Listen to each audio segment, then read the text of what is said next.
ધોરણ 8 વિષયની કેમ અને પ્રકરણ નંબર 16 એમાં આપણે પ્રકાશ વિશે લાસ્ટ ટાઈમ અભ્યાસ કર્યો હતો. પ્રકાશ વિશે આપણે જોયું હતું કે પ્રકાશ એટલે શું, પ્રકાશથી આપણે બધું દરેક વસ્તુ જોઈ શકીએ છીએ, નાની મોટી, બરાબર. અને એ પ્રકાશ જે છે એ પ્રકાશનો આપણે જોઈ ગયા એ પરાવર્તન જે કરે છે, પ્રકાશનું પરાવર્તન, એના નિયમોનો પણ અભ્યાસ કરી ગયા અને એના બે નિયમો છે, બરાબર. એમાં આપાતકોણ અને પરાવર્તન કોણ વિશે અભ્યાસ કરી ગયા. એ સિવાય આપણે પ્રકાશથી કાચ જે છે પરાવર્તન પામતી જે સપાટી છે એના વિશે પણ અભ્યાસ કરી ગયા કે શ્રીષી સપાટી અને ખરબચડી સપાટી, બરાબર. એના વિશે આપણે અભ્યાસ કરતા હતા. તો આપણે જોયું વિદ્યાર્થી મિત્રો કે નિયમો તો જોઈ ગયા, પણ એ સિવાય આપણે આગળ જોઈએ કે આ જે પ્રકાશ છે એ પ્રકાશથી આપણને જે વસ્તુઓ દ્રશ્યમાન થાય છે એના વિશે આપણે જોતા હતા. તો આ જે અરીસો છે એ શું છે? અરીસો એ ચળકતી સપાટી છે. એમાં જેવો સામે વસ્તુ હોય એવું જ એનું પ્રતિબિંબ જોવા મળે છે. આંખમાં જે આંખ વિશે આપણે આંખની રચના વિશે પણ અભ્યાસ કરી ગયા છીએ. વિદ્યાર્થી મિત્રો સૂર્યપ્રકાશ વિશે પણ અભ્યાસ કરી ગયા. હવે એમાં આંખમાં આપણે શંકુકોષ, સળીકોષો વિશે અભ્યાસ કરી ગયા. હવે જે આપણી આંખ છે એની સંભાળ કેવી રીતે લેવી જોઈએ એના વિશે થોડો અભ્યાસ કરી જોઈએ. કેમ કે આપણી જે આંખ છે એ બહુ જ અગત્યની, અમૂલ્ય છે. કુદરતે આપણને સરસ કિંમતી આંખો આપી છે તો એની સંભાળ પણ આપણે જાતે જ લેવી જોઈએ. તો આ જે આંખ છે, આંખ માટે આપણે જોઈએ છીએ ઘણીવાર સૂચના આપવામાં આવે છે, બરાબર. આંખની સાવચેતી માટે, આંખ અને એની સાવચેતીમાં તમે જોયું ઘણીવાર ડોક્ટર એવી સલાહ આપતા હોય છે કે ચશ્મા પહેરો. કેમ ચશ્મા પહેરવાના હોય છે?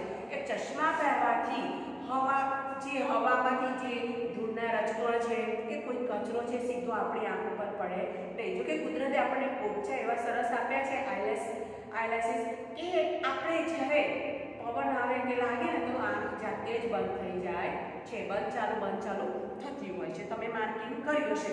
પણ ચશ્મા જ્યારે બહાર નીકળો તો ચશ્મા પહેરો અને હંમેશા સ્વસ્થ તંદુરસ્ત રહો. બીજું, વિદ્યાર્થી મિત્રો આંખો એને બહુ ઓછો અને બહુ વધારે પ્રકાશ શું થાય? હાનિકારક હોય. તો બહુ પ્રકાશ હોય ત્યારે આપણે આંખનો સાવચેતી રાખવાની છે અને બહુ ઓછા પ્રકાશમાં પણ વાંચવું જોઈએ નહીં. પ્રકાશિત હોય જગ્યા ત્યાં બેસીને જ આપણે અભ્યાસ કરવાનો છે. બીજું, સૂર્યપ્રકાશ છે, બરાબર. એને સામે આમ જોઈ પણ ના રહેવું જોઈએ સીધું, કેમ કે સૂર્યપ્રકાશના કિરણો સીધા આપણી આંખમાં પડે છે અને આંખને નુકસાન થાય. હવે વિદ્યાર્થી મિત્રો જ્યારે એ સિવાય આપણે જ્યારે ઘરમાં લાઇટ, બધાના ઘરે કોઈને ટ્યુબલાઇટ હશે, બલ્બ હશે, તો ઓછા પ્રકાશવાળો હોય ને ત્યાં નહીં વાંચવાનું. આપણને પૂરતો પ્રકાશ મળી રહે કે જ્યાં આપણે સરળતાથી વસ્તુ, ચોપડી કે નોટબુક છે કંઈક વાંચી શકીએ એવા પ્રકાશિતવાળા ટ્યુબલાઇટ કે બલ્બ વાપરવાના છે. હવે વિદ્યાર્થી મિત્રો બીજું કે આંખને ક્યારેય ચોળવાની નથી, બરાબર. કેમ કે ધૂળના રજકણો હશે આંખોમાં પડી ગયા હોય અને એવું થતું હોય તો આપણે આંખોને ધોવી જોઈએ. અને વિદ્યાર્થી મિત્રો દરેકે જ્યારે નાવા બેસો છો, બાથિંગ કરો છો ત્યારે આંખને પાણીથી, સાદા ઠંડા પાણીથી, માટલાના પાણીથી ધોવાની રાખો. આંખો સ્વચ્છ હોવી જોઈએ. આંખ, કાન, બરાબર, આવા આપણે સ્વચ્છ રાખવાના છે. બીજું, આંખને આપણે વારંવાર સ્વચ્છ પાણીથી ધોવાની છે. હવે બીજું એ છે કે વાંચવાનું ઘણા તો આંખ રાખીને વાંચશે. ટીવી જોવા તો એકદમ નજીક બેસે, જ્યારે ટીવીની અંદર જ જતું રહેવાનું. તો આ ડિસ્ટન્સ રાખો, અંતર રાખો. ટીવી જુઓ, થોડા ડિસ્ટન્સથી બેસો. વાંચવાનું રાખો, ડિસ્ટન્સ સાથે રાખો. બુક યા નોટ જે પણ છે એ તો એ બહુ દૂર રાખીને પણ નહીં વાંચવાનું કે બહુ નજીક રાખીને પણ નહીં વાંચવાનું. તો આ બધા શું છે? આંખની સાવચેતીના પગલાં છે. હવે આ પ્રાણીઓના આંખોના આકાર જોઈએ. હવે બધાની આંખો સરખી નથી. આપણી આંખો તો આપણે બધા એકબીજાની જોઈએ છે એટલે ખબર છે. એ સિવાય તમે પ્રાણીઓની જોજો, બિલાડી છે, સિંહ છે, બરાબર. આ બધાની આંખો તમે જો, પક્ષીઓની આંખ જુઓ, ના પ્રાણીઓની આંખ જુઓ, બધાની આંખની રચના કુદરતે અલગ અલગ એમના શરીર રચના પ્રમાણે આપી છે. તો વિદ્યાર્થી મિત્રો તમે જોયું હશે કરચલો. કરચલો ક્યાં હોય? સમુદ્ર કિનારે. તો એ જે કરચલો છે એની આંખ કેવી આપી છે? નાની છે પણ ચારે બાજુ એને દેખાય. ઘણીવાર તમે સાંભળ્યું હશે વડીલો એવું કહેતા હશે, બે આંખ આગળ ને બે આંખ પાછળ રાખો, એવું કહેતા હોય છે. આંખ બે પાછળ ના હોય, પણ કરચલાને તો કુદરતે નાની આંખ આપી છે પણ ચારે બાજુએ જોઈ શકે છે. હવે એ કેમ છે કે પાછળથી જો કોઈ શત્રુ આવે તો એ શું કરે, એને ખબર પડી જાય, એને પોતાનું રક્ષણ કરી શકે. હવે પતંગિયાની આંખો મોટી હોય છે. આકૃતિમાં જોયું હશે તમે, આ જે પતંગ હોય છે ને એની આ આંખો હોય છે, બરાબર?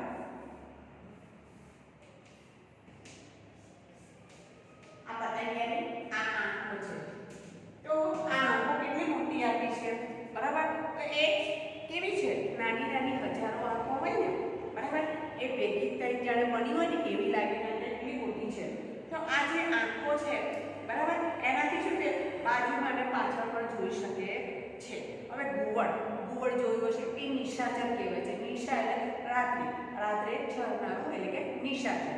તો એ રાત્રિના સમયે જોઈ શકે છે પણ દિવસે એને દેખાતું નથી. પરીક્ષામાં પૂછાતું હોય છે એવું કયું નિશાચર છે, એવું કયું પક્ષી છે કે જે રાત્રે જોઈ શકે છે દિવસે જોઈ શકતું નથી? તો ગુવડ. હવે સમડી, ગરુડ, આ બધા જે પક્ષીઓ છે એ શું કરે છે? દિવસે સારી રીતે જોઈ શકે છે પણ રાત્રે જોઈ શકતા નથી. આ બધા વાતાવરણમાં રહેનારા પક્ષીઓ જ છે, છતાં પણ કુદરતે આપણે આટલો ડિફરન્ટ શરીર રચનામાં આંખ જે ડિફરન્ટ છે આ રીતે જ છે. હવે ગુવડ જે છે એની આંખોમાં જે પારદર્શક પટલ છે ને એટલે કે કોર્નિયા, બરાબર, એ મોટી કીકી હોય છે અને એ આંખમાં જ્યારે વધારે પ્રકાશ પ્રવેશે એ માટે નેત્ર પટલ પર મોટી સંખ્યામાં સળી કોષો હોય છે. પ્રકાશ શું થાય? વધારે એનામાં જીવાય અને એ શંકુ કોષો કેવા હોય? થોડા હોય, પણ સળી કોષો વધારે હોય એટલે રાત્રે સરળતાથી જોઈ શકે છે. હવે સમડી છે, સમડીમાં શું હોય છે? શંકુ કોષો વધારે ને સળી કોષો ઓછા હોય છે એટલે એ લોકો રાત્રે જોઈ શકતા નથી. હવે આહાર. હવે આ જે આંખની રચના છે, જેમ આપણા શરીરને પોષણ મળે છે, વિકાસ અને વૃદ્ધિ થાય છે, એમ આંખને પણ જે ખોરાકના અમુક ઘટકો છે એની ઉણપ ના થવી જોઈએ કે જેથી આપણને આંખને પૂરતું પોષણ મળી રહે એવા ખોરાક પણ લેવાના હોય છે. તો જોઈએ વિદ્યાર્થી મિત્રો, એમાં સૌથી પહેલા વિટામિન એ. શું છે? વિટામિન એ વધારે લેવાનું છે. વિટામિન એ ઓછી હોય ને તો આંખને નુકસાન થવાની શક્યતા રહેલી છે. તો વિદ્યાર્થી મિત્રો, વિટામિન એ ની ઉણપ હોય તો આંખમાં તકલીફો આવે. હવે આ એ ઓછું હોય વિટામિન તો રતાંગણાપણું આંખમાં હોય, બરાબર? તો કયો રોગ થાય? વિટામિન એ ની ઉણપથી રતાંગણાપણું થાય છે. રતાંગણાપણું એનો રોગ થાય છે. તો પરીક્ષામાં પૂછાતું હોય વિદ્યાર્થી મિત્રો કે કયા વિટામિનની ઉણપથી રતાંગણાપણું રોગ થાય છે? તો વિટામિન એ. રતાંગણાપણું, બરાબર, એ. પણ વિટામિન એ ની ઉણપથી કયો રોગ થાય છે? તો રતાંગણાપણું. અને એવું બી પૂછી શકાય ને કે રતાંગણાપણું રોગ કયા શરીરના કયા અવયવમાં થાય છે? તો આંખમાં, બરાબર. હવે વિદ્યાર્થી મિત્રો બીજું કે આ વિટામિન એ મળે એવા ખોરાક કયા? તો ગાજર, બ્રોકોલી છે, ફ્લાવર જેવી આવે છે ગ્રીન કલરમાં, બરાબર. પછી લીલા શાકભાજીમાં પાલક. અત્યારે શિયાળામાં પાલક વધારે મળે છે તો પાલકનો વધારે ઉપયોગ કરો. બીજું કોડ લીવર ઓર તેલ, ઈંડા, દૂધ, દહીં, ચીઝ, માખણ, ફળ. પછી પપૈયું અને કેરી આ વધારે લેવાના, કારણ કે પપૈયું એમાં પણ વિટામિન એ વધારે પ્રમાણમાં રહેલું છે અને કેરી. હવે આ જે આંખો છે, બરાબર, તો કુદરતે બધાને આંખો આપી છે એવું છે પણ નહીં. ઘણાને શું છે? ખામીયુક્ત દ્રષ્ટિવાળા વ્યક્તિઓ, બરાબર, ખામીયુક્ત કે જે આંખમાં જોવામાં તકલીફ છે એ પણ વાંચી લખી શકે છે. તો કેટલાક વ્યક્તિ બાળકો શું હોય? દ્રષ્ટિથી વિકલાંગ હોય. વિકલાંગ એટલે આંખ ખામીવાળી છે એટલે એને શું કહેવાય? દ્રષ્ટિ વિકલાંગ કહેવાય છે. તો ઘણા વ્યક્તિ કોઈ રોગના લીધે દ્રષ્ટિ ગુમાવતા હોય છે કે કોઈ કંઈક કારણસર હોય છે. તો આવી વ્યક્તિ શું હોય? એ લોકો આંખોથી સ્પષ્ટ ના લ્યો ને, પણ કુદરત એમને કંઈક બીજી રચના આપતા હોય તો એમને સ્પર્શ દ્વારા ખબર પડે, ટચ થાય એટલે તરત જ ખબર પડે. પછી અવાજ સાંભળવાની જે પ્રક્રિયા હોય છે ને એમની તીવ્ર હોય તો એનાથી એ લોકો પ્રયત્ન કરે.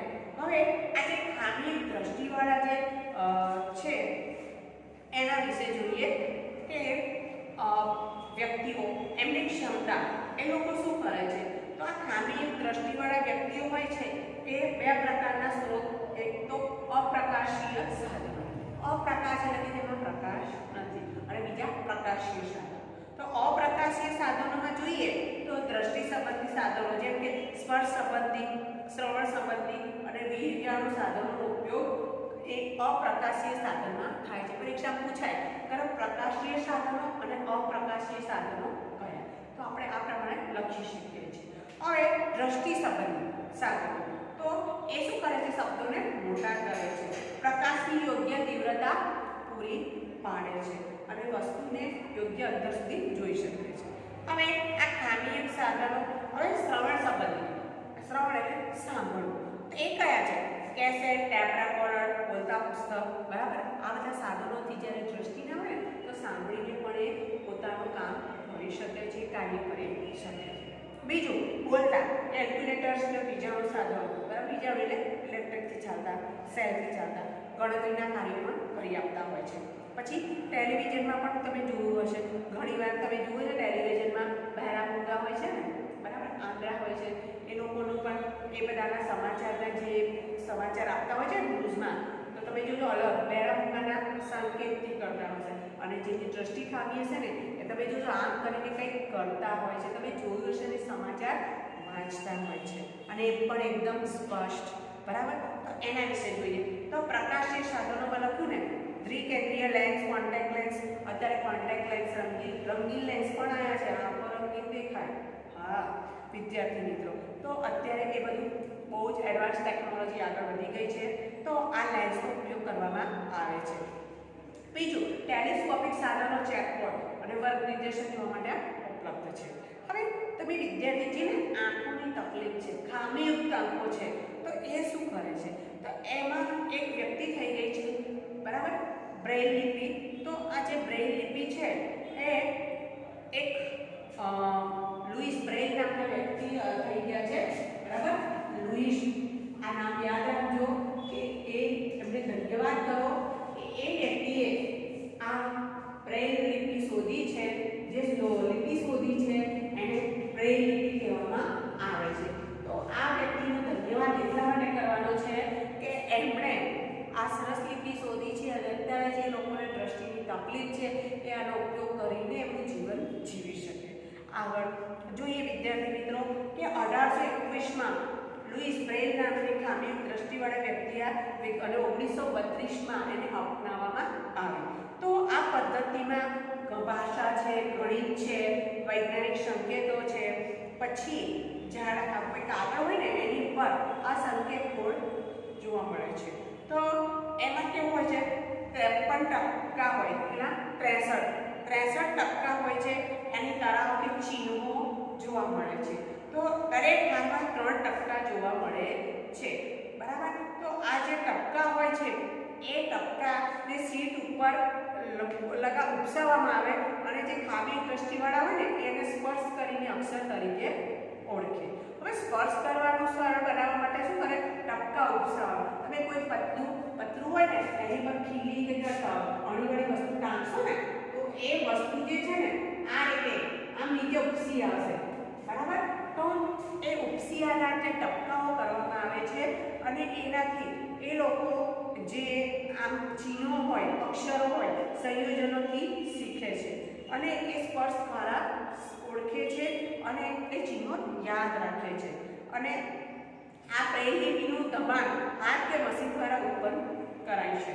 અને હાલ ટાઈપરાઇટર્સ પણ એ સાધન છે, મુદ્રણ મશીનો પણ વિકસાવવામાં આવ્યા છે કે જે આંખોની ખામીવાળા છે એ આ બ્રેઇલ લિપિનો ઉપયોગ કરે છે.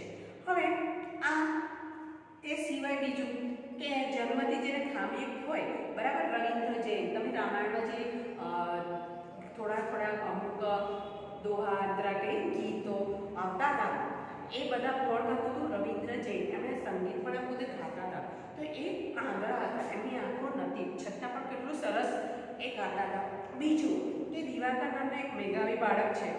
બરાબર, એ પણ સરસ ગાય છે. જન્મથી અંધ હોય એ છતાં હવે એ ગાયક સંગીત અને રવિન્દ્ર જૈન ગાયક સંગીત અને ગીતકાર તરીકે છે. બીજું લાલ અડવાણી એ ખામી દ્રષ્ટિ ધરાવતા હોવા છતાં પણ ભારતના વિકલાંગોમાં એમણે સ્થાપના કરી છે. બીજું એમણે બ્રેન સમસ્યાઓ પર થોડું પ્રતિનિધિત્વ કર્યું છે. હવે ચીનમાં હેલન એ કેલર બરાબર એ જાણીતા થઈ ગયા છે. એ 18 મહિનાની ઉંમરે જ એમણે દ્રષ્ટિ ગુમાવી દીધી. એમણે હતી પણ ગુમાવી, પણ એમણે સ્ટોરી ઓફ માય લાઈફ બરાબર એવા પુસ્તકો લખ્યા છે. વિદ્યાર્થી મિત્રો તમે જ્યારે પુસ્તકાલયમાં જાઓ ત્યાં ઘણી બધી પુસ્તકો હોય છે, વાંચો. જે કોઈ મહાન વ્યક્તિઓ થઈ એના વિશે વાંચો. એ લોકો કેવી રીતે આગળ આવ્યા, એ લોકો શું કાર્ય કરે છે, એ તમે થોડું વાંચન રાખશો તો તમને પોતાના અંદરથી પણ પ્રેરણા મળશે. કારણ કે દરેક વ્યક્તિમાં ખાસ મહત્વ વિશેષતા રહેલી છે જે કદાચ બહાર આવી જાય તો આ બ્રેઇલ લિપિ એટલે ખામીયુક્ત દ્રષ્ટિવાળા વ્યક્તિઓને એક લિપિ ઉપસાવી તેને બ્રેઇલ લિપિ કહેવાય છે. અને ભાષા, ગણિત અને વૈજ્ઞાનિક સંકેતો એમના પર ઉપસાવવામાં આવેલા છે અને જેથી એ વ્યક્તિ વાંચી ભણી શકે છે. હવે વિદ્યાર્થી મિત્રો હવે આપણે આગળ થોડું જોઈએ કે આંખો વિશે જોઈ ગયા અને બ્રેઇલ લિપિ વિશે પણ જોયું. તો આગળ જોઈએ એક ખામીયુક્ત દ્રષ્ટિવાળા હેલન કેલરનો ફોટો પણ આપ્યો છે પુસ્તકમાં જુઓ બરાબર. તો એનાથી એમણે ઘણું બધું આપણને આ પાના નંબર 210 ઉપર જુઓ એમાં જે આપ્યું છે મેં કહ્યું એ જ. તો આપણે જોયું તો સપાટી પર પ્રકાશિત પરાવર્તિત થાય છે અને ચળકતી અને પ્રકાશ શું કરે છે, નિશ્ચિત ઝળકતી એમણે નિયમિત સપાટી પર આપાત થાય છે એને નિયમિત પરાવર્તન કહે છે. અને ખરબચડી સપાટી પર બરાબર ડિફ્યુઝ થાય છે એટલે અનિયમિત પરાવર્તન જોવા મળે છે. પરાવર્તનના નિયમો જોયા કે આપાત કોણ અને પરાવર્તન કોણ સમાન છે. બીજું આપાત કિરણ, પરાવર્તન કિરણ અને આપાત બિંદુએ દોરેલો લંબ એક જ સમતલમાં હોય છે. બીજું સમતલ અરીસાથી રચાતા પ્રતિબિંબમાં પાર્શ્ય વિકર્ણ જોવા મળે છે. પછી અમુક કોણે ગોઠવેલા બે વિસ્તારમાં ઘણા બધા પ્રતિબિંબ જોવા મળે છે. બીજું કેલેડોસ્કોપ નીચે જોયું કે અંદર અલગ અલગ ડિઝાઇન જોવા મળે છે જેનો ઉપયોગ ચાદર બનાવવામાં ઘણી બધી જગ્યાએ જોવા મળે છે. બીજું સૂર્યપ્રકાશ છે એ કેવો છે, શ્વેત એટલે કે સફેદ છે અને 7 રંગોનો બનેલો છે. બીજું સફેદ પ્રકાશમાં જે ઘટક રંગો છૂટા પડવાની ક્રિયાને આપણે શું કહીએ છીએ, પ્રકાશનું વિભાજન કહીએ છીએ. નેક્સ્ટ જોઈએ આ આંખ વિશે કોર્નિયા, આઇરિસ, ઇલેક્સ, દ્રષ્ટિશેલા આ અગત્યના આંખના અંગો છે, ભાગો છે. બીજું આ જે આંખ છે નજીકની અને દૂરની વસ્તુઓ સ્પષ્ટ જોઈ શકાય છે. નેક્સ્ટ જોઈએ કે બ્રેઇલ લિપિનો ઉપયોગ ખામી દ્રષ્ટિ ધરાવતા લોકો વાંચી લખી શકે છે. ખામી દ્રષ્ટિ ધરાવતા લોકો પર્યાવરણમાં આંતરક્રિયા કરી અને બીજી ઇન્દ્રિયો પણ વિકસાવી શકે છે. તો વિદ્યાર્થી મિત્રો આપણે આ જે પ્રકરણ નંબર 16 પૂરું કર્યું પ્રકાશ. હવે નેક્સ્ટ ટાઈમ તારાઓ અને સૂર્યમંડળ વિશે જોઈશું. તો વિદ્યાર્થી મિત્રો આપણે પ્રયોગ પોથીમાં આપણે પ્રયોગ નંબર 14 લખાવી દીધો હતો કે સાદી ઇલેક્ટ્રોસ્કોપ બનાવવું અને એનું કાર્ય સમજવું. તો વિદ્યાર્થી મિત્રો એમાં આપણે જોઈ ગયા હતા સાધનો બનાવવાની રીત, ઇલેક્ટ્રો કાર્યની સમજ અને અવલોકન અને નિર્ણય એ બધું કરાવી દીધું છે. એમાં પછી ક્વેશ્ચન 1 હતો કે બોલપેનમાં વપરાયેલી રિફિલને પોલિથીનના ટુકડા સાથે ઘસવામાં આવે છે તો શું થાય છે કે રિફિલ અને પોલિથીન પર ઉત્પન્ન થતા વીજભાર કેવા બને છે, સમાન પ્રકારના બને છે. નેક્સ્ટ વીજભારિત કાચના સળિયાને પોલિથીન સાથે ઘસેલી પ્લાસ્ટિકની સ્ટ્રો સાથે લાવવામાં આવે ત્યારે શું થાય છે કે આકર્ષણ થાય છે. શું થાય છે? આકર્ષણ. 3 નીચેના પૈકી કઈ કુદરતી ઘટનાનું પૂર્વાનુમાન શક્ય નથી?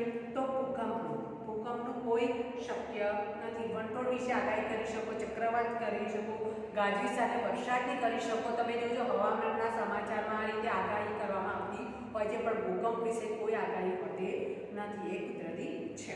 ખરા ખોટા? વીજભારિત ફુગ્ગાથી વીજભારિત ફુગ્ગો આકર્ષિત થાય છે. ખોટું. અપાકર્ષણ થાય છે. નેક્સ્ટ ઇલેક્ટ્રોસ્કોપ વીજભાર ઉત્પન્ન કરવાનું સાધન છે? ના. એ ખોટું છે. એ ઇલેક્ટ્રોસ્કોપ શું છે એ વીજભારી પદાર્થ છે કે નહીં એ ચેક કરે છે. ગાંધી સાથેના તોફાન દરમિયાન છત્રી ઓઢી સલાહ ભર્યો નથી, સાચી વાત છે. 4 પ્લાસ્ટિકના કાંસકાને કોરાવાળ સાથે ઘસવામાં આવે તો કાંસકો શું વીજભાર મળે છે, પરંતુ વાળ વીજભાર મેળવતા નથી, ખોટું. તમે જો ફેરવો એટલે તરત તળતળ અવાજ આવે છે. તો વિદ્યાર્થી મિત્રો આપણે પ્રયોગ નંબર 15 લખીએ, એનો અભ્યાસ કરીશું. તો પ્રયોગ નંબર 15 એમાં આજની તારીખ લગાવી દો વિદ્યાર્થી મિત્રો. હવે આજે પ્રકાશ વિશે ભણી ગયા ને એ પ્રકાશ પણ આપણા જીવનમાં દરેક સજીવના જીવનમાં અગત્યનો ભાગ ભજવે છે. તો એનો પ્રયોગ નંબર છે 15. તો વિદ્યાર્થી મિત્રો આ પ્રયોગ નંબર 15 માં આજની તારીખ લગાવી દો 16/2/2021. હવે વિદ્યાર્થી મિત્રો નેક્સ્ટ જોઈએ, એમાં છે હેતુ. પ્રકાશના પરાવર્તનની ઘટના સમજવાની છે અને પ્રકાશના પરાવર્તનનો નિયમ આપાત કોણ અને પરાવર્તન કોણ સરખા છે સાબિત કરવાનો છે. તો વિદ્યાર્થી મિત્રો એમાં સાધનો લખો, સમતલ લખીશું. બરાબર, સાધનો લખો. સમતલ અરીસો જોઈશે, સમતલ અરીસો. પછી બીજું જોઈશે એમાં એક સરખા દાંતાવાળો કાંસકો. બરાબર, જેના દાંતા કેવા હોય એક સરખા દાંતાવાળો કાંસકો. બીજું પણ જોઈશે ટોર્ચ અને સફેદ કાગળ. ટોર્ચ અને સફેદ કાગળ. તો આ થઈ સાધન સામગ્રી. સફેદ, બરાબર, સાધનો. હવે વિદ્યાર્થી મિત્રો આકૃતિનો આપણને આકૃતિ આપી છે એ સમજવાની છે. જો ટોર્ચ વડે, બરાબર, એક સફેદ કાગળ છે અને એક અરીસું છે. હવે ટોર્ચ વડે, બરાબર, એ કાંસકો જે છે એમાંથી પ્રકાશ પસાર કરવામાં આવે છે અને એ પ્રકાશ પસાર કરવામાં આવે છે અને એનું અવલોકન કરવાનું છે. તો વિદ્યાર્થી મિત્રો તમે જો એ પ્રમાણે આપણે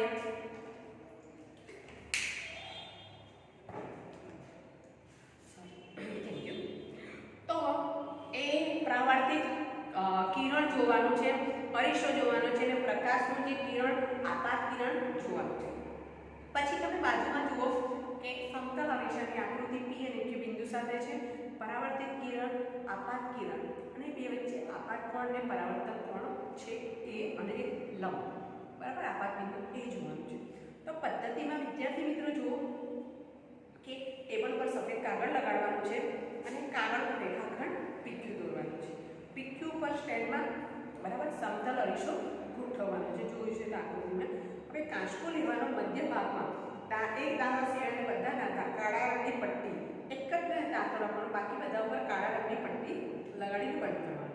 હવે આ કાંસકો સફેદ કાગળ પર નમ્ર એમ પકડવાનો છે અને એક બાજુથી ટોર્ચ દ્વારા પ્રકાશ ફેંકવાનો છે. પણ ટોર્ચ અને કાંસકાને એ રીતે ગોઠવવાનો કે કાગળમાં પર અરીસા પર પ્રકાશનું કિરણ આપણે જોઈ શકીએ. હવે વિદ્યાર્થી મિત્રો અરીસા પર પ્રકાશનું જે આપાત કિરણ છે એ શું થાય છે, પછી જ્યારે આપાત થાય છે પછી શું થાય છે એનું અવલોકન છે. હવે એ અવલોકન આપણે કરવાનું છે. હવે એ અવલોકન કર્યા પછી બીજું કે આપણને જે આપાત કોણ અને પરાવર્તન કોણ એના માપ કેવા છે એ પણ જોવાના છે.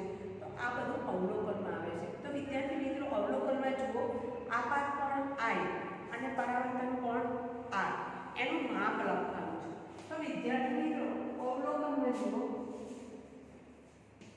તો આ જે અવલોકન છે એમાં આપાત કોણ ખૂણો I અને પરાવર્તન ખૂણો R. તો એમાં 1/3 આપેલા છે. તો હું જ્યારે આપાત કોણ 30° ડિગ્રીનો થશે તો પરાવર્તન કોણ પણ કેટલો થશે 30 થશે.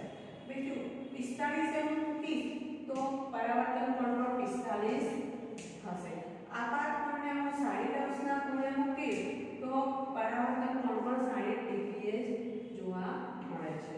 તો વિદ્યાર્થી મિત્રો આપણે જે પરાવર્તનના નિયમો સમજી ગયા એમાં આ જે અવલોકનમાં જોયું કે આપાત કોણ અને પરાવર્તન કોણ કેવા છે, સરખા છે. એટલે કે નિર્ણય લખો. નિર્ણયમાં આપણે જોઈએ કે સમતલ અરીસા વડે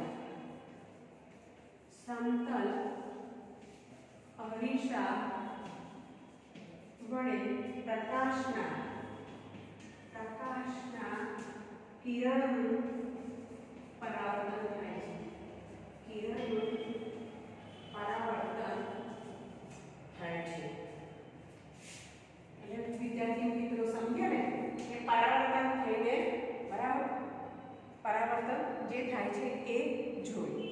હવે એમાં વિદ્યાર્થી મિત્રો પ્રશ્ન છે એક સમતલ અરીસા પર આપાત થતું કિરણ અરીસા પર 50 ડિગ્રીનો કોણ રચે છે એટલે ખૂણો. તો પરાવર્તન કોણ પણ કેટલો થશે 50 થશે. તો એકમાં શું આવશે સી. નેક્સ્ટ સમતલ અરીસા સામે 30 સેન્ટીમીટર અંતરે મૂકેલી વસ્તુ તેના પ્રતિબિંબ વચ્ચે કેટલું અંતર હશે તો 60. કેટલું 60 સેન્ટીમીટર એટલે બી. સમતલ અરીસા સામે નીચેનામાંથી કયો અક્ષર કરતા એનો એજ વંચાય છે. હવે વિદ્યાર્થી મિત્રો તમે જોજો અરીસા સામે આમ ચોપડી લઈને રાખશો ને તો તમારા અક્ષરો તમે જોજો કેવા દેખાય છે. દરેક વિદ્યાર્થી આ પ્રક્રિયા કરશે. બીજું આમાં એક પ્રશ્ન પૂછ્યો છે તો x છે ને વિદ્યાર્થી મિત્રો એટલે કે d તો એ જવાબ છે d. આ જે x છે ને એનો અરીસામાં જોઈશ ને ઉલટા મૂકીશ ને ખૂણો પણ કેવો દેખાશે એવો જ દેખાશે. એ જરાય દેખાશે ઊંધો નહીં દેખાય એ જે છે એઝ ઇટ ઇઝ બરાબર એનું એ દેખાય છે. 4 એક બીજા સાથે 90 અંશનો કોણ બનાવે એ રીતે બે અરીસા ઉપર કોઈ વસ્તુ અરીસા વચ્ચે કોઈ વસ્તુ મૂકો તેના પ્રતિબિંબ કેટલા મળશે તો 3 મળશે. કેટલા 3 એટલે કે બી. હવે 5 આંખમાં પ્રવેશતા પ્રકાશના પ્રમાણનું નિયંત્રણ કોણ કરે છે આઇરિસ એટલે કે સી. બરાબર સી આઇરિસ. હવે વિદ્યાર્થી મિત્રો આપણે અહીંયા ધોરણ 8માં પ્રયોગ પોથીમાં 1 થી 15 પ્રયોગનું કામ પૂરું થઈ ગયું છે. તો દરેક વિદ્યાર્થી મિત્રો પ્રયોગ પોથીમાં તારીખ સાથે અને બીજું તારીખ સાથે અને પ્રયોગ કમ્પ્લીટ લખેલા જોઈએ. હવે આપણે અહીંયા પ્રયોગ પોથી કમ્પ્લીટ થઈ ગઈ છે. એ સિવાય વિદ્યાર્થી મિત્રો હવે આપણે આગળ અભ્યાસ કરવા જઈ રહ્યા છે. એમાં પ્રકરણ નંબર છે 17. પ્રકરણ નંબર 17. તો વિદ્યાર્થી મિત્રો પ્રયોગ પોથીમાં આપણી પ્રયોગ પોથીમાં પ્રયોગ 15 કમ્પ્લીટ કરીને જોઈશે અને સ્વપોથીમાં બરાબર સ્વપોથીમાં દરેક પ્રશ્નોના જવાબ કમ્પ્લીટ રાખવાના છે. જે વિદ્યાર્થીને બાકી હોય તે કમ્પ્લીટ કરી રાખે. હવે પ્રકરણ નંબર 17 તારાઓ અને સૂર્યમંડળ. તો એના વિશે આપણે અભ્યાસ કરીએ.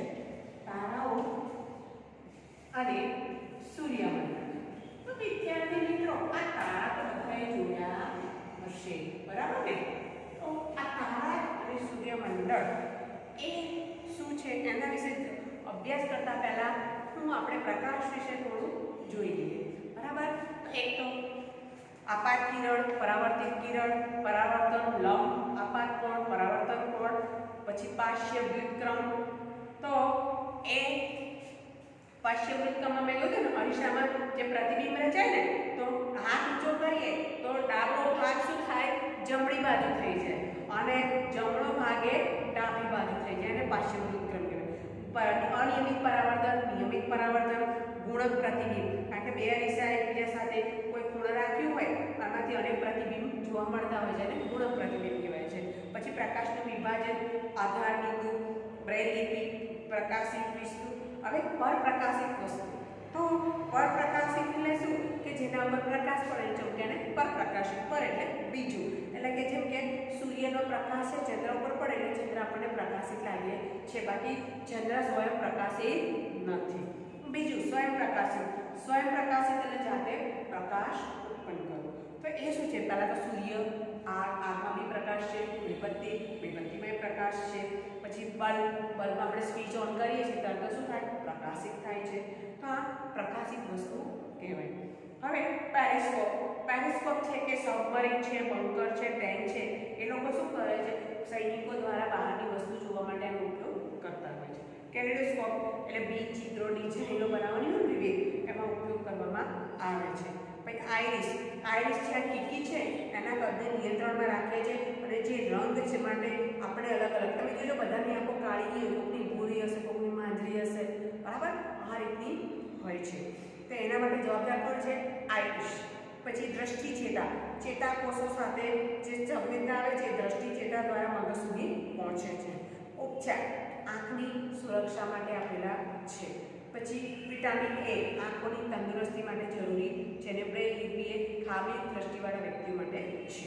તો વિદ્યાર્થી મિત્રો, આપણે આ પ્રકાશ વિશે બધી જ માહિતી આપણે જોઈ ગયા. હવે આપણે આગળ જોઈએ પ્રકરણ નંબર 17. એનું નામ છે તારાઓ અને સૂર્યમંડળ. તો વિદ્યાર્થી મિત્રો, તારા કે સૂર્યમંડળનો અભ્યાસ કરવો હોય ને તો આપણે એક ટેલિસ્કોપ વસાવવું જરૂરી છે. એ હોય તો બહુ મજા આવે આકાશ દર્શન કરવાનું.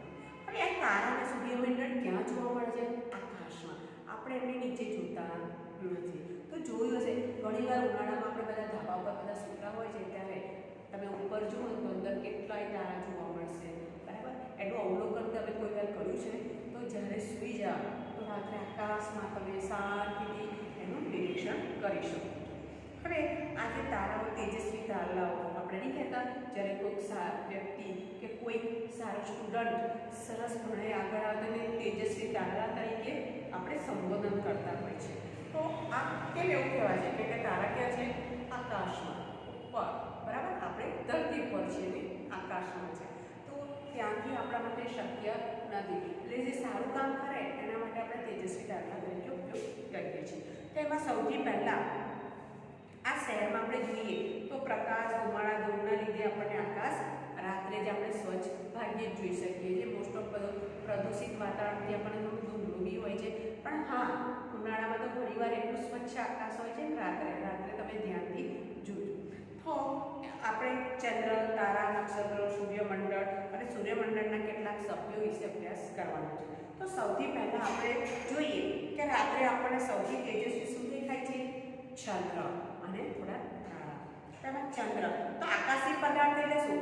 આકાશમાં રહેલા તારા, ગ્રહો, ચંદ્ર અને બીજા જે પદાર્થો છે જેને આપણે શું કહીશું? આકાશી પદાર્થ. તો વિદ્યાર્થી મિત્રો, આપણે સૌથી પહેલા આકાશમાં રાત્રે શું જોઈએ છે? પ્રકાશિત વસ્તુ ચંદ્રને. તો ચંદ્ર, બરાબર. હવે એક ચંદ્ર કેવો છે? પરપ્રકાશી. સૂર્યનો પ્રકાશ પડવાથી કેવો બને છે? પ્રકાશી. હવે આકાશમાં આપણે શું જોઈએ છીએ? ચંદ્ર, ગ્રહો, તારા, બરાબર. તો એને આકાશી પદાર્થ. તો આપણે પહેલા છે શું કહીશું? આકાશી પદાર્થ.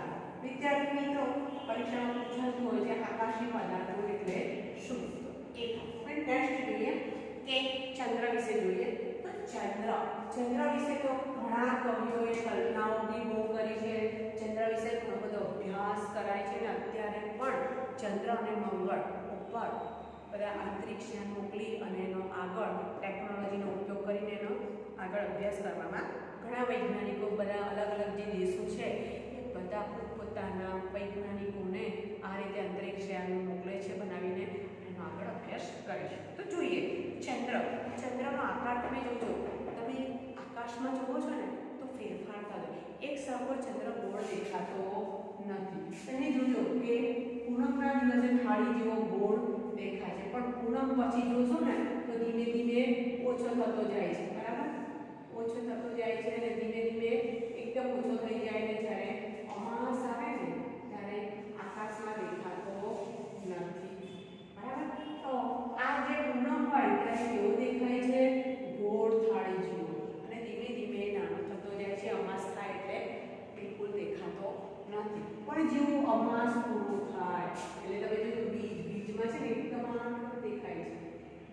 બીજના દર્શન કરો એ આ. તો આ રીતે ધીમે ધીમે શું થાય છે? વધતો જાય છે. શું થાય છે? જેવો ઓછો થયો હોય ને એવો શું થાય છે? વધતો જાય છે. અને ધીમે ધીમે એ શું થાય છે? ધીમે ધીમે પૂનમ આવે પાછો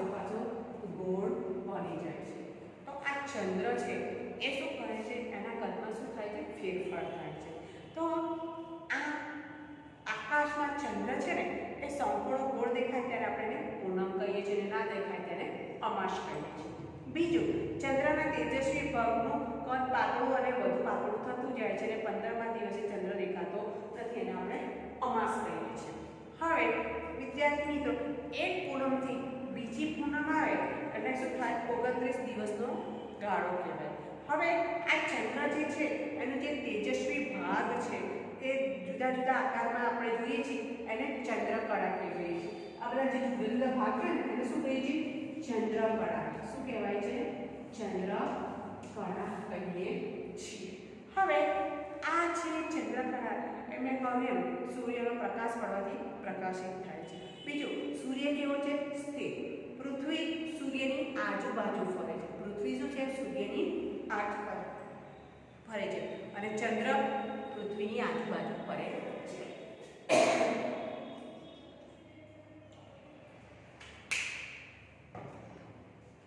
વિદ્યાર્થી મિત્રો, હવે ચંદ્ર પૃથ્વીની એક પરિભ્રમણ કરે, બરાબર, ફરે ત્યારે પોતાની ધરીમાં પણ એક ભ્રમણ પૂરું કરે છે. ચંદ્ર પૃથ્વીની આસપાસ ફરે છે ત્યારે એ પોતાની ધરી પર પણ એક ભ્રમણ પૂરું કરે છે. બીજું, અમાસ પછીના દિવસમાં ચંદ્રમાં જે તેજસ્વી ભાગ છે ને પ્રકાશિત, એ ધીમે ધીમે એનું કદ વધે છે અને પૂનમ પછી ઘટે છે. અને બીજું, ચંદ્ર વિશે તો ઘણા બધા કવિઓએ સરસ સરસ લખ્યું, જે ઘણીવાર ચંદ્રની ઉપમા પણ આપવામાં આવતી હોય છે. હવે ચંદ્રની સપાટી વિશે જોઈએ કે 21 જુલાઈ 1969માં અમેરિકાના જે અવકાશયાત્રી હતા, બરાબર, નીલ આર્મસ્ટ્રોંગ અને બીજા હતા, બરાબર, તો આ બંને જ્યારે ચંદ્ર ઉપર જ્યારે યાન ઉતરાણ કરે છે અને નીલ આર્મસ્ટ્રોંગ ચંદ્રની ધરતી પર પગ મૂકે છે, તો એ સૌ પ્રથમ વ્યક્તિ બની ગયા નીલ આર્મસ્ટ્રોંગ કે જેમણે ચંદ્રની ધરતી ઉપર પગ મૂક્યો. હવે આ જે ચંદ્રની ધરતી કેવી છે? ધૂળથી ભરેલી છે. બીજું, ઉજ્જળ છે. ઉજ્જળ, ત્યાં કોઈ વસ્તી નથી, કોઈ સજીવ નથી, પણ ચંદ્ર પર છે ને જુદા જુદા કદના ખાડાઓ છે. શું છે? ઊંચા નીચા પર્વતો રહેલા છે. હવે ચંદ્ર પર વાતાવરણ અને પાણી નથી, એટલે ત્યાં જીવન શક્ય નથી. ખાલી દૂરથી જ આપણને સરસ લાગે છે. હવે ચંદ્રની કળા વિશે આપણે જોયું કે એક પૂનમના દિવસે કેવો છે? સંપૂર્ણ ગોળ દેખાય છે. બીજું, એ પછી ધીમે ધીમે શું થાય? એ પાતળું થતું જાય અને 15 દિવસે, ત્યારે પૂનમના દિવસથી શરૂ થતા 15મા દિવસે દેખાતો નથી, એટલે કે અમાસ. આપણે 15મા દિવસે દેખાતો નથી એટલે આપણે શું કહીએ છીએ? અમાસ કહીએ છીએ. બીજું, પછી 15મા દિવસથી ધીમે ધીમે પ્રકાશિત ભાગ તેનું કદ વધે છે અને સંપૂર્ણ થાળી જેવો ગોળ દેખાય છે, એને આપણે પૂનમ કહીએ છીએ. હવે અર્ધવલયાકાર, જે અર્ધવલયાકાર કહેવાય છે. વલય એટલે વળવું, અર્ધ એટલે અર્ધ. તો આ રીતે તો આ ચંદ્રની કળાઓ વિશે આપણે જોયું. હવે એ કળાઓ શા માટે થાય છે? આવું કેમ થાય છે? એના માટે જોઈએ કે ચંદ્ર એને પોતાને પ્રકાશ નથી, પણ સૂર્યપ્રકાશ છે એના ઉપર પડે એટલે પ્રકાશિત થાય. જો સૂર્યના કિરણો, બરાબર, જો સૂર્યના કિરણો, બરાબર, પ્રકાશ આના ઉપર પડે તે પ્રકાશિત ભાગ દેખાય અને આ ભાગ ઉપર પડે તો તે કેવો થશે? અપ્રકાશિત ભાગ થશે. તો સૂર્યના કિરણો ચંદ્ર ઉપર પડે ત્યારે પ્રકાશિત એ ભાગ પ્રકાશિત દેખાય છે, બરાબર, અને આપણને પરાવર્તિત થાય એટલે આપણા તરફ, એટલે આપણે એને પ્રકાશિત જોઈ શકીએ છીએ. હવે ચંદ્રનો બીજો ભાગ કે જ્યાં સૂર્યના કિરણો પડતા નથી, તો ત્યાં શું થાય છે? પ્રકાશના કિરણો પરાવર્તન પામતા નથી એટલે આપણને દેખાતું. હવે ચંદ્રની સપાટી મેં કહ્યું એમ ત્યાં જુદા જુદા ખાડા છે, ઊંચા નીચા પર્વતો છે, ત્યાં પાણી અને વાતાવરણ નથી.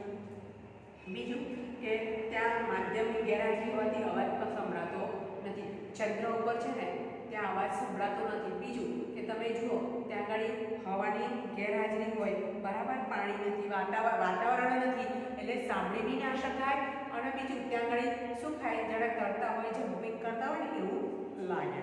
હવે આપણે ચંદ્રને એક જ ભાગ જોઈએ છીએ. મેં જોયું કે સૂર્યપ્રકાશનો પરાવર્તિત થવાથી આપણને જોવા મળે છે. હવે વિદ્યાર્થી મિત્રો કે આજે ચંદ્ર વિશે આપણે અભ્યાસ કર્યો. હવે જોઈશું તારાઓ. તો આ તારાઓ વિશે જોઈએ. તારા એટલે એને આપણે ચંદ્રને આપણે ઇંગ્લિશમાં મૂન કહીએ છીએ. શું? મૂન એટલે ચંદ્ર. અને તારાઓને આપણે શું કહીશું? બધાને ખબર છે, સ્ટાર્સ. સ્ટાર્સ એટલે તારાઓ. તો આ તારાઓ વિશે જોઈએ તો આકાશમાં તેજસ્વી તારા છે, બરાબર. અને તો એ શું કરે છે? જે પોતાનો પ્રકાશ છે ને એનું ઉત્સર્જન કરે છે. સૂર્યને આપણે એક તારા તરીકે સ્વીકારવામાં આવે છે. સૂર્ય પણ શું છે? એક તારો છે, પણ બહુ દૂર છે, ઘણા લાખો અંદર દૂર છે. એટલે આપણને એ તારાઓ બહુ દૂર રહેલા છે, એટલે આપણને નાના નાના દેખાતા હોય છે. તો વિદ્યાર્થી મિત્રો આપણે જોઈએ કે સૂર્ય પૃથ્વીથી લગભગ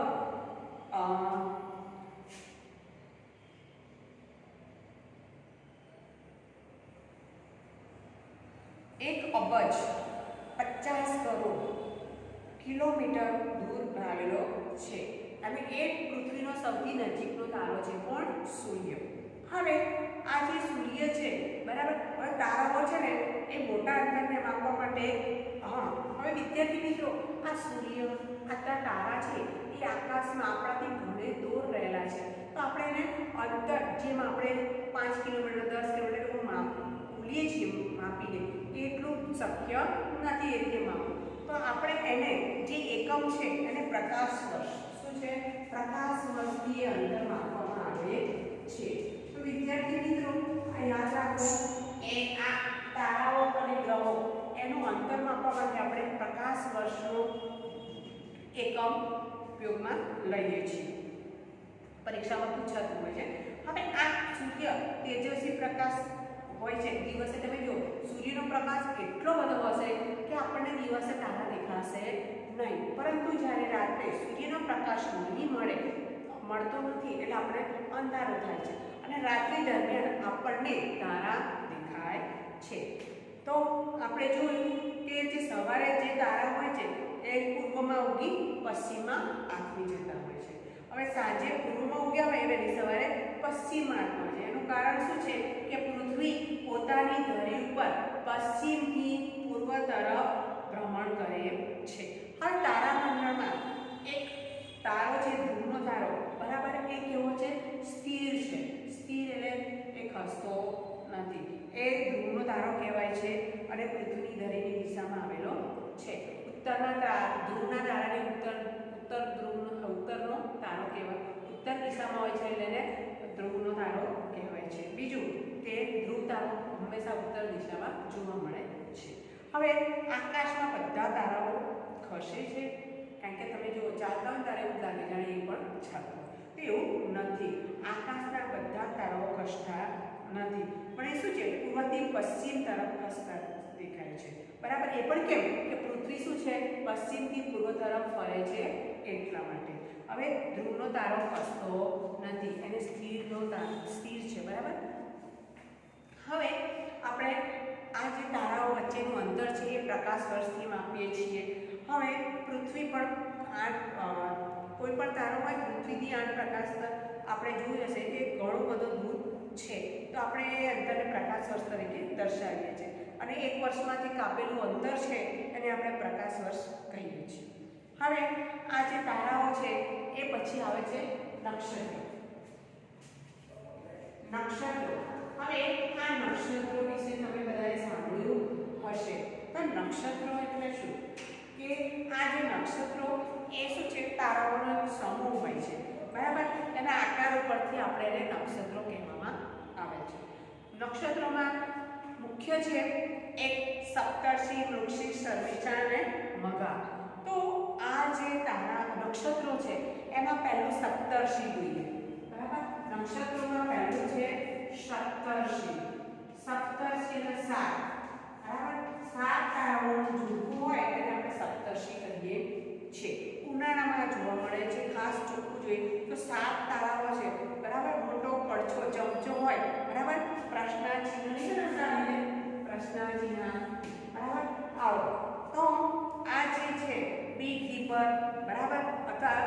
ગ્રેટ બિયર એ તરીકે પણ ઓળખવામાં આવે છે. હવે સપ્તર્ષિની ધ્રુવ મદદથી ધ્રુવના તારાનું સ્થાન નક્કી કરી શકાય છે. દક્ષિણ ગોળાર્ધમાં ધ્રુવનો તારો જોઈ શકીએ નહીં, કેમ કે ઉત્તર દિશામાં ધ્રુવનો તારો જોવા મળે છે. હવે બીજું છે મૃગશીર્ષ. મૃગશીર્ષ નામ વિદ્યાર્થી ખબર પડે. મૃગશીર્ષ. મૃગ એટલે હરણ, શીર્ષ એટલે માથું. તો વિદ્યાર્થી મિત્રો શિયાળામાં સાંજે 7 થી 8 તેજસ્વી તારાઓનો સમૂહ બનેલું આ જોવા મળે છે. અને મૃગશીર્ષને વ્યાધ શું હન્ટર એટલે કે વ્યાધ તરીકે પણ ઓળખવામાં આવે છે.